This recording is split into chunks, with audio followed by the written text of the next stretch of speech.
کہتے ہیں کہ حضرت عمر فاروق رضی اللہ تعالیٰ عنہ نے کبھی بھی کوئی خواہش نہیں کی تھی۔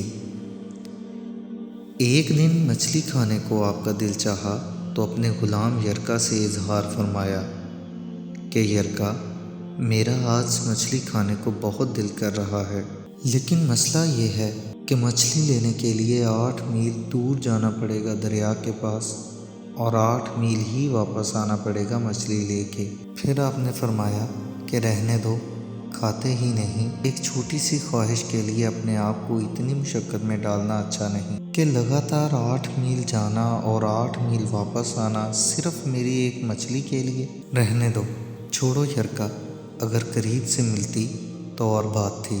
غلام یرکا کہتا ہے کہ میں کئی سالوں سے آپ کا خادم تھا، لیکن آج تک آپ نے کبھی بھی کوئی خواہش نہیں کی تھی۔ میں نے دل میں خیال کیا کہ آج پہلی مرتبہ حضرت عمر فاروق رضی اللہ تعالیٰ عنہ نے خواہش کی ہے اور میں اسے پوری نہ کروں، ایسا کیسے ہو سکتا ہے؟ غلام یرکا کہتا ہے کہ حضرت عمر فاروق رضی اللہ تعالیٰ عنہ ظہر کی نماز پڑھنے مسجد میں گئے تو مجھے معلوم تھا کہ ان کے پاس کچھ مہمان آئے ہوئے ہیں اور ان کی عصر کی نماز بھی وہیں ہو جائے گی، تو میں نے بھی ان کے پیچھے ظہر کی نماز ادا کی، اور نماز ادا کرنے کے بعد میں عربی نسل کے گھوڑے پر بیٹھا اور دوڑا کر اسے دریا تک پہنچ گیا۔ اور عربی نسل کے گھوڑے کو 16 میل کہتے بھی کیا ہیں، اسی لیے میں نے اسے دوڑایا اور جلدی سے دریا تک پہنچ گیا۔ وہاں جا کر میں نے ایک ٹوکرا مچھلی کا خریدا اور حضرت عمر فاروق رضی اللہ تعالیٰ عنہ کی عصر کی نماز ہونے سے پہلے میں واپس آ گیا، اور گھوڑے کو میں نے ٹھنڈی چھاؤں میں باندھ دیا تاکہ اس کو جو پسینہ آیا ہوا ہے وہ خشک ہو جائے اور کہیں حضرت عمر فاروق رضی اللہ تعالیٰ عنہ دیکھ نہ لیں۔ غلام کہتا ہے کہ گھوڑے کا پسینہ تو خشک ہو گیا، پر پسینے کی وجہ سے گھوڑے پر گرد و غبار جم گیا تھا، جو واضح نظر آ رہا تھا کہ گھوڑا کہیں سفر پہ گیا تھا۔ پھر میں نے سوچا کہ حضرت عمر فاروق رضی اللہ تعالیٰ عنہ کہیں دیکھ نہ لیں۔ میں جلدی سے گھوڑے کو کنویں پر لے گیا اور اسے نہلا کر دوبارہ پھر لا کر چھاؤں میں باندھ دیا، اور میں بھی حضرت عمر فاروق رضی اللہ تعالیٰ عنہ کے پیچھے عصر کی نماز پڑھنے چلا گیا۔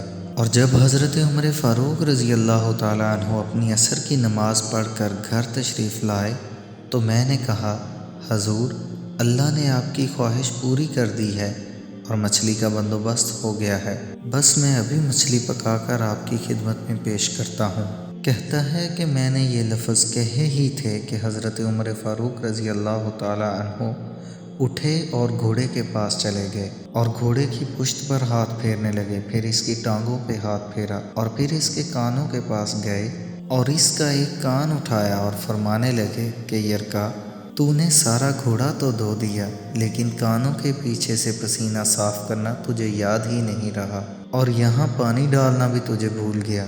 اور اس کے بعد آپ گھٹنوں کے بل زمین پر بیٹھ گئے اور فرمانے لگے، اوہ یار یرکا، ادھر آ، تیری وفا میں مجھے کوئی شک نہیں ہے، اور میں کوئی زیادہ نیک آدمی نہیں ہوں، نہ ہی کوئی پرہیزگار ہوں۔ میں تو ہر وقت اللہ سے یہ دعائیں مانگتا ہوں کہ یا اللہ، میری نیکیاں اور برائیاں برابر کر کے مجھے معاف کر دے۔ دیکھو یار یرکا، میں نے تو کوئی زیادہ تقویٰ بھی اختیار نہیں کیا۔ اور پھر بات کو جاری رکھتے ہوئے فرمانے لگے کہ یار یرکا، ایک بات تو بتا، اگر یہ گھوڑا کل قیامت کے دن اللہ تعالیٰ کی بارگاہ میں فریاد کرے کہ یا اللہ، عمر نے مجھے اپنی ایک خواہش پوری کرنے کے لیے 16 میل کا سفر طے کرایا، یا اللہ، میں جانور تھا، بے زبان تھا، 16 میل کا سفر صرف ایک خواہش پوری کرنے کے لیے، تو پھر تو بتا یرکا کہ میرے جیسا کمزور آدمی اپنے اللہ کے سامنے اس گھوڑے کے سوال کا کیا جواب دے گا اور کیسے دے گا؟ یرکا کہتا ہے کہ میں اپنے باپ کے فوت ہونے پہ بھی اتنا نہیں رویا تھا کہ جتنا میں آج رویا۔ میں تڑپ اٹھا کہ حضور، یہ والی سوچ، یہ سوچ، پر آج تو لوگ ایک انسان کو ملازم رکھ کے اس کو اتنا نیچا دکھاتے ہیں، اتنا نیچا دکھاتے ہیں کہ وہ بیچارہ اپنے آپ سے بھی نظریں ملانے کے قابل نہیں رہتا، اور یہ صاحب یہ ظلم کر کے اپنے افسر ہونے کا دعویٰ کرتے ہیں اور اپنے آپ کو قیاس سے قیاس سمجھنے لگ جاتے ہیں۔ اور وہ حضرت عمر فاروق کہ جن کو شیطان بھی دیکھ کے راستہ بدل لیتا تھا، جنہوں نے 22 لاکھ مربع میل تک اسلام کو پھیلا دیا۔